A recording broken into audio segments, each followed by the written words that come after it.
Hello friends, welcome to Ranjit Info, your complete infotainment. So இன்னைக்கு வீடியோவில் Mumbai Indian fans and Rohit Sharma fans உங்களுக்கு பார்த்தீங்கன்னா ஒரு சந்தோஷமான விஷயம்.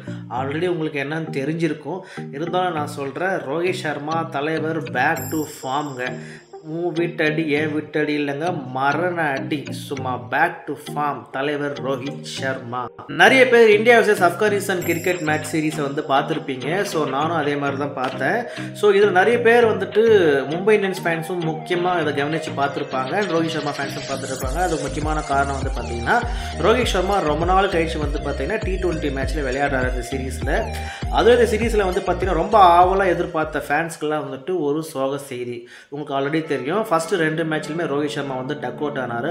அதை வச்சு சோசியல் மீடியாவில் சில சொங்கி பசங்க ட்ரோல் பண்ணாங்க, ரோஹித் சர்மா டக் அவுட் ஆறாருன்னு சொல்லிட்டு. First match duck out run out, அது எதிர்பார்க்கவே இல்லை. ரெண்டாவது மேட்ச் பார்த்தீங்கன்னா ஆஸ் யூஷுவல் ப்ளே பண்ணி அவுட் ஆயிட்டாரு. ஸோ மூணாவது மேட்ச் ஃபைனல் மேட்ச், ஏன்னா வேர்ல்டு கப் போகிறதுக்கு முன்னால் ரோஹித் சர்மா ஆடக்கூடிய இந்தியாவோட ஒரு ஃபைனல் மேட்ச் இதுதான். அதுக்கப்புறம் IPL வருது. ஸோ இதுலையாச்சும் நம்ம தலைவர் ஒழுங்காக ஆடுவாரா, இல்லை தலைவர் மேலே மறுபடியும் இதே மாதிரி டக் அவுட் ஆவாரான்ட்டு ஒரு ஆர்வமாக எதிர்பார்த்த ஒரு டைமில் வச்சு செஞ்சாருங்க. வேற லெவல் பேட்டிங்க. இந்தியா வர்சஸ் ஆப்கானிஸ்தான் பெங்களூர்ல நடந்தது, சின்னசுவாமி ஸ்டேடியம். டாஸ் வின் பண்ண இந்தியன் கேப்டன் பார்த்தீங்கன்னா இமீடியட்டாக பேட்டிங்கை சூஸ் பண்ணிட்டாரு. ஏன்னா சின்னசுவாமி ஸ்டேடியம் பெங்களூர் ஆப்வியஸ்லி ஒரு பேட்டிங் ட்ராக்கு. இதில் எதிர்பார்த்த இந்தியன் ஃபேன்ஸ்க்குலாம் ஒரு சந்தோஷமாக இருந்திருக்கும். ஒரு 200 ரன் கண்டிப்பாக பார்க்கலான்னு சொல்லிட்டு எதிர்பார்த்துருப்பாங்க. அவங்க நினச்ச மாதிரியே நடந்துதான் கேட்டால் அதுதான் இல்லை. ஸோ அப்படி ரோஹித் சர்மா இந்த மேட்ச்சில் என்ன தாங்க பண்ணார், அதை ஃபுல்லாக தெரிஞ்சுக்கணும். வீடியோ ஃபுல்லாக ஸ்கிப் பண்ணாமல் பாருங்கள். அப்படியே நம்ம சேனலை சப்ஸ்கிரைப் பண்ணிவிடுங்க. ஸோ டாஸ் ஸ்பின் பண்ண உடனே ரோஹித் சர்மா பேட்டிங் எடுத்தார். இந்தியன் டீம் பார்த்தீங்கன்னா பேட்டிங் லைனப் தயாராச்சு. SSV ஜெய்ஸ்வாலும் ரோஹித் சர்மா ஓப்பன் பண்ணாங்க. பெங்களூர் பிச்சு யூஸ்வலாக பேட்டிங் ட்ராக்காக இருக்கும். ஸோ நல்லா இருக்கும் அப்படின்னு சொல்லி எதிர்பார்க்கும்போது விக்கெட்ஸ்லாம் கொஞ்சம் ஸ்லோவாக இருந்தது. ஸோ அந்த அளவுக்கு பேட்டிங் கண்டிஷன்ஸ் ரொம்ப ஈஸியாக இல்லை. பட்டு 4 விக்கெட் வந்துச்சுங்க. 22க்கு 4 wicket. So remember, Virat Kohli, சிவம் தூபே இன்ஃபார்ம் பேட்ஸ்மேனுங்க. லாஸ்ட் 2 மேட்ச்சில் பார்த்தீங்கன்னா கன்சிஸ்டன்ஸாக 250 போட்டார். அப்புறம் நம்ம கிங் கோலி இருக்கார், அவரோட ஹோம் பிச்சு பெங்களூர். இவங்க 2 பேர் அவுட்டு. அதுக்கப்புறம் ஓப்பனிங்கில் ஜெய்ஸ்வால் அவுட்டு. அதுக்கப்புறம் சஞ்சு சாம்சனுக்கு ஒரு ஆப்பர்ச்சுனிட்டி கிடச்சிது இந்த மேட்ச்சில். சார் அவரும் டக் அவுட்டு. ஸோ இந்த மாதிரி ஒரு சுச்சுவேஷனில் ரோஹித் சர்மா விளையாடுறாருங்க. ரோஹித் சர்மா பார்த்தீங்கன்னா கொஞ்சம் டைம் எடுத்துட்டார். அவரோட ஸ்டார்ட் கொடுக்கவே இல்லை, கொஞ்சம் டைம் எடுத்துட்டாரு. ஸோ கொஞ்சம் ஸ்லோவாக அப்படியே அவங்க இன்னிங்ஸை பில்ட் பண்ணி தலைவர் வேறு லெவலில் ஒரு 50 போட்டாருங்க. ஸோ அண்டர் ப்ரெஷர் 50னே சொல்லலாம். அப்போ அந்த இந்தியன் இன்னிங்ஸை ஒரு கண்டிஷன்ஸ் பாருங்கள். 22க்கு 4 விக்கெட் போது ஆப்கானிஸ்தானோட மென்டாலிட்டி என்ன இருந்திருக்கும் பாருங்கள். அங்கேருந்து அப்படியே சுக்கா ஆப்கானிஸ்தான் பவுலர்ஸை ஃபுல்லாக நொறுக்கிட்டாருங்க. ஸோ வின்டேஜ் ரோஹித் சர்மாவோட ஷாட்ஸ்லாம் நீங்கள் பார்த்துக்கலாம். இன்றைக்கி அவர் ஆடின விளையாட்டில் 121 நாட் அவுட்டு, சும்மா 8 sixer all over the ground. அப்படியே ஸ்லோ அவுட் சைட் ஆஃப் ஸ்டம்பில் அப்படியே பிக் பண்ணி கவர்ஸ் மேலே 6 அடிக்கிறாருங்க. ஸோ அந்த ரோஹித் சர்மாவோட அந்த கெப்பாசிட்டி, அந்த touch, right in the time அப்படின்னு சொல்லலாம். T20 ஆடுறதுக்கு மேலே அவர் மேலே ஏகப்பட்ட கிரிட்டிக்ஸ். அவர் லீட் பண்ணணுமா வேணாமா, அவர் பேட்டிங் இல்லை, யங்ஸ்டர்ஸ்க்கு தான் டீம் கொடுக்கணும், அது இதுன்னு சொன்னாங்க.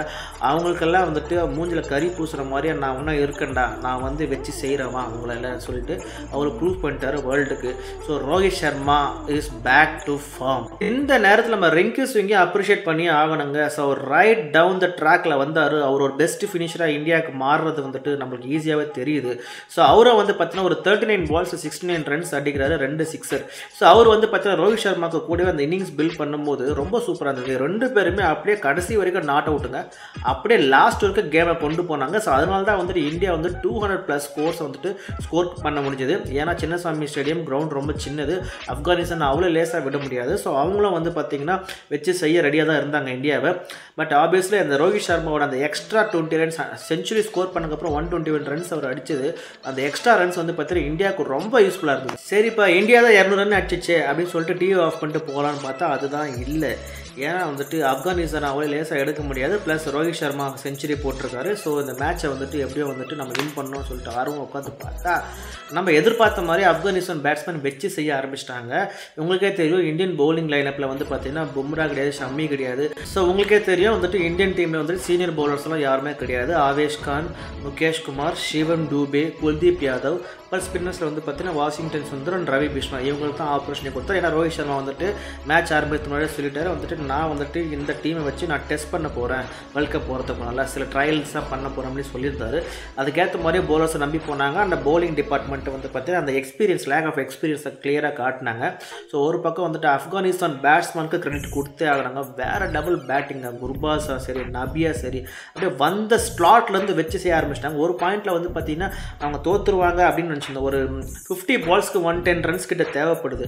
ஸோ கொஞ்சம் கான்ஃபிடன்ஸ் தாங்க. அதுக்கப்புறம் நபி வந்து விளாசுவாங்க, கொஞ்சம் அந்த கேமியோ ஆடினார், சூப்பராக அடிச்சாங்க. 6லாம் ரொம்ப கிளியர் ஷாட்டாக இருந்தது.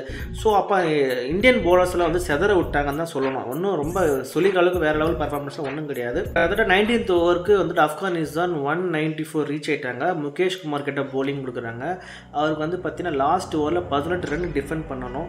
அந்த 18 ரன்னு வந்துட்டு லாஸ்ட் பாலே தான் கொண்டு போயிட்டாங்க. ஸோ மேட்ச் வந்து பார்த்தீங்கன்னா சூப்பர் ஓவரில் முடிஞ்சுது. ஸோ அப்போ வந்து பார்த்தீங்கன்னா சூப்பர் ஓவர் ஆஸ் யூஷுவல் வந்து பார்த்தீங்கன்னா இந்தியா வந்துட்டு சேஸ் பண்ணணும். ஆப்கானிஸ்தான் அப்படியே கண்டினியூ பண்ணாங்க பேட்டிங்கு. அவங்க 16 ரன் அடிச்சிட்டாங்க. ஸோ அங்கேயே வந்துட்டு நம்ம பவுலர்ஸ் கொஞ்சம் மிஸ்டேக் பண்ணிட்டாங்க. ரன் வந்து ரொம்ப கம்மியாக வைக்கணும். சூப்பர் ஓவர் ரொம்ப கஷ்டம் தான் உங்களுக்கு தெரியும். சரி ஓகேடா சொல்லிட்டு பேட்டிங் ஆடும்போது யூஸ்வலாக வந்து பார்த்தீங்கன்னா ரோஹித் சர்மா வந்துட்டு நம்பர் 2, நம்பர் 1 ஜெய்ஸ்வால் ஆடுவார்.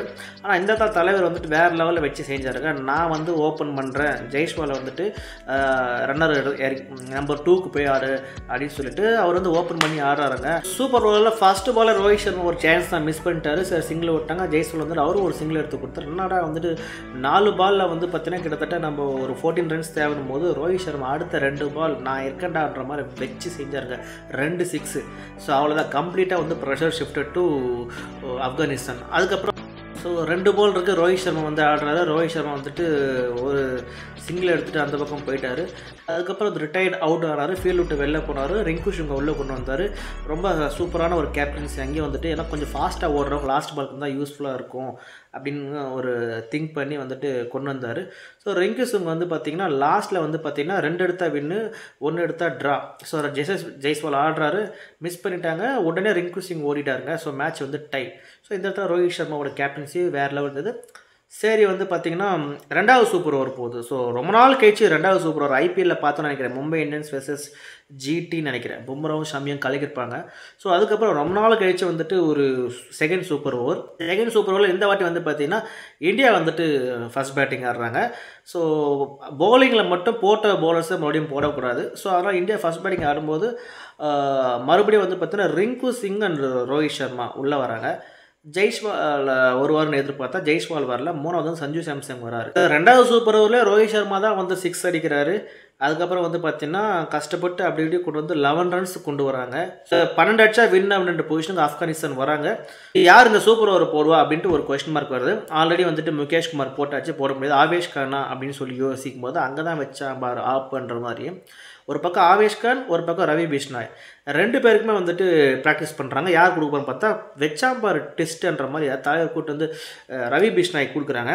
ரவி பிஷ்னாய் சிம்பிளாக 2 விக்கெட் எடுத்து ஆல் அவுட் பண்ணிட்டாங்க. முடிஞ்சு போச்சு ஆப்கானிஸ்தான் கதை. ஸோ கேப்டன்சி லெவல் வேறு லெவலுக்கு ரோஹித் சர்மா இன்றைக்கி ப்ரூவ் பண்ணியிருந்தார். ஸோ அவரோட பேட்டிங்கில் நான் இன்னும் இருக்கேன், நான் ஒன்றும் நார்மலாக இல்லைங்க, மறுநடி அடிக்கிற லெவலுக்கு நான் இருக்கேன்னு ப்ரூவ் பண்ணி காட்டார். Hats off to Rohit Sharma. Mumbai Indians and Rohit Sharma fans ரொம்பவே ஹாப்பி. மும்பை இந்தியன்ஸ் ஃபேன்ஸ் வந்துட்டு மேனேஜ்மெண்ட்டுக்கு ஒரு மெசேஜ் பீம்ஸ் போட்டு கிழிக்க போகிறாங்க. இனிமேல் தெரியுது எங்கள் தலைவர் ஒன்றும் இருக்காண்டா அப்படின்னு சொல்லிட்டு. ரோஹித் சர்மா ஃபேன்ஸுக்கு ஒரு பிளாஸ்ட்னே சொல்லலாம். வேர்ல்ட் கப் போகிறதுக்கு முன்னால் வந்துட்டு இந்தியா வந்துட்டு ஒரு வின்னிங் நோட்டோட போகிறாங்க. அதுவும் T20 சீரீஸு 3-0ன்ற லெவலில் வின் பண்ணி போகிறாங்க. அதுலேயும் ஃபைனல் மேட்ச்சை தலைவர் ரோஹித் சர்மா வேறு லெவலில் செஞ்சுரியோட வேர்ல்ட் கப் உள்ளே போகிறாங்க. ஐபிஎல் என்ன நடக்குது அதெல்லாம் ஒரு பக்கம் வச்சுருங்க. ஸோ இது வந்து இன்டர்நேஷ்னல் மேட்ச்சை தான் வந்துட்டு எக்ஸ்பீரியன்ஸ் எடுத்துக்க முடியும். ஐபிஎல்லோட பிளேயிங்லாம் வந்துட்டு அந்தளவுக்கு கன்சிடர் பண்ண முடியாது. ஸோ இன்டர்நேஷ்னல் வின்னிங் நோட் வந்து இன்டர்நேஷ்னல் லெவலில் கிரிக்கெட் ஒரு வின்னிங் நோட்டோட வந்து இந்தியா வந்து வேர்ல்டு கப் உள்ளே என்ட்ரு ஆகிறாங்க. மேட்ச்சை யாரெல்லாம் மிஸ் பண்ணீங்களோ கண்டிப்பாக போய் ஹைலைட்ஸ் பாருங்கள். ஏன்னா ரோஹித் சர்மா ஸ்பெஷல்னே சொல்லலாம். ஸோ இந்த மாதிரி நான் போடுற வீடியோஸ் எல்லாம் உங்களுக்கு பிடிச்சதா மறக்காமல் நம்ம சேனலை சப்ஸ்கிரைப் பண்ணுங்கள். ஃப்ரெண்ட்ஸ் கிட்டலாம் சொல்லி ஷேர் பண்ணுங்கள்.